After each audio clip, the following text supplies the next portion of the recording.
Chapter 21 from the Book of Fairy Tales. The Odd Sisters Spy. The Odd Sisters here. Don't worry, dears. We'll get back to Gaston's baboonery soon enough.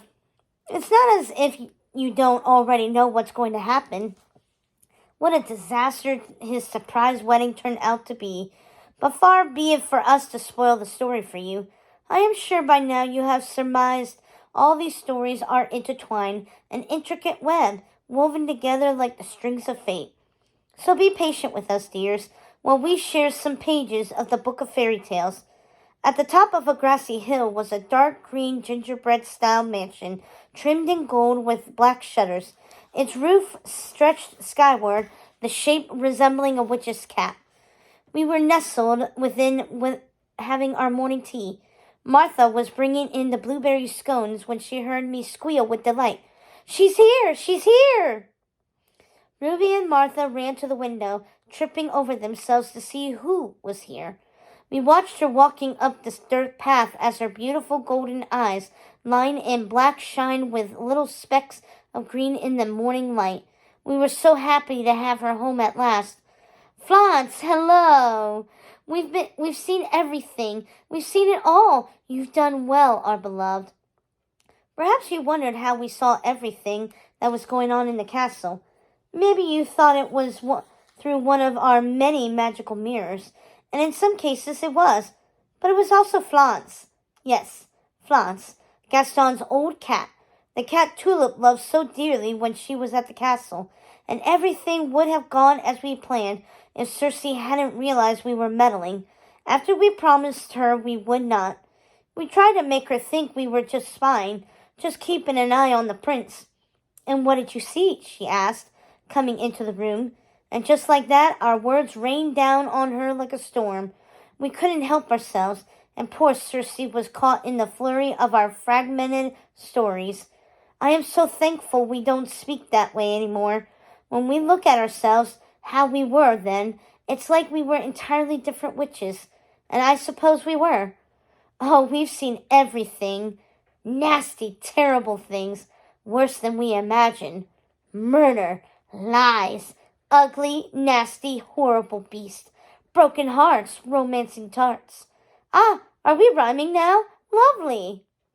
Circe put an end to it before the rhyming continued. No, you're not. No rhyming. Now calm down and tell me everything in a straight line. I know you could do it." And that's what we did. We told her everything that had happened since the curse.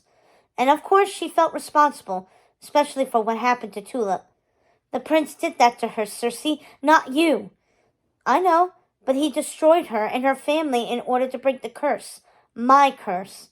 We knew it was a mistake to tell her the moment we opened our mouths. We knew she would feel like that, like she had to do something, and there was nothing we could say to sway her conviction. But we tried. The old Queen Grimhilda blighted the land and left a trail of disaster and death in her wake. Should we blame ourselves? We didn't want Circe blaming herself for Tulip jumping off the cliff, just as we couldn't blame ourselves for Grimhilda doing the same at so many years before. As much as we tried, we couldn't control everything. Besides, Tulip was saved by the sea witch, Ursula. She was fine.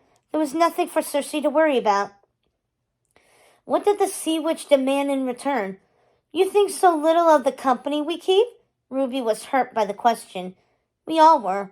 And how are we to know what Ursula took from her?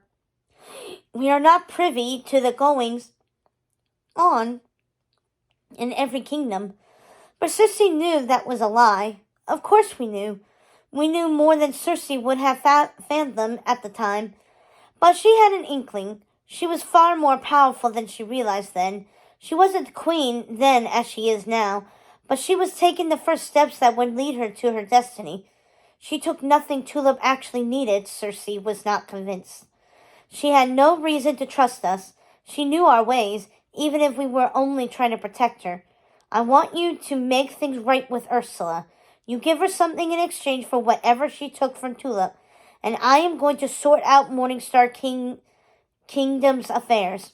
Ruby and Martha flew into a panic, as they often did in those days, reluctant and anxious at the idea of giving away any of our cherished possessions.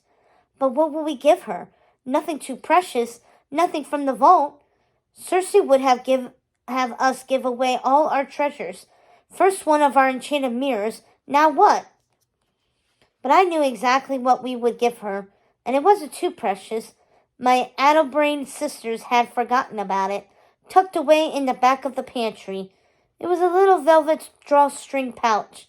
I gave it to Circe to take with her to Morningstar. When you get to Morningstar, go to the cliffs and give Ursula this. She will be there waiting for you. And that was the last time we saw our dear Circe for more time than we'd like to acknowledge. Sometimes a simple act can cause reverberations throughout your life you don't expect. And giving Circe Ursula's seashell necklace that day sent us down paths we never fathomed. But we didn't see that then. All we knew was Circe was determined to help Tulip, and quite possibly the prince.